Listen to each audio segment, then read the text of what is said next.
আজিৰ এই মহান অনুষ্ঠানত মৃণালদা বুলি ক'লে চবেই জানে আৰু অসমে নহয় গোটেই পৃথিৱীয়ে জানে তেখেতৰ পাই মই বহুত আনন্দিত আৰু সুখী হৈছোঁ আমাৰ কলেজো বহুত আনন্দিত সুখী হৈছে আশা কৰোঁ আগলৈ আহি থাকিব তাৰ লগে লগে মই এটি কবিতা পাঠিবলৈ ওলাইছোঁ তেখেতৰ আগত কবিতাটোৰ নাম অধম মানুহ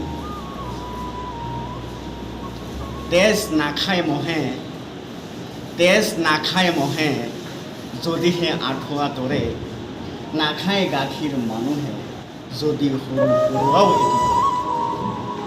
মিহলাব নালাগে তেজ হয় যদি অমিল গ্ৰুপ মিহলাব নালাগে তেজ হয় যদি অমিল গ্ৰুপ আজি যে মাটিত মিহলাইছে তেজ নাচাই নীতিৰ গ্ৰুপ স্বজাতিক ধ্বংস কৰি নিজেই মাতে ধ্বংস স্বজাতিক ধ্বংস কৰি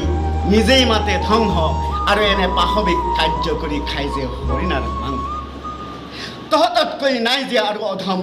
তহঁতেই বহুতকৈও অধম মানুহৰ তেজ নাখায় মহে খাই যে তেজ তহঁতৰ দৰে অধম মানুহে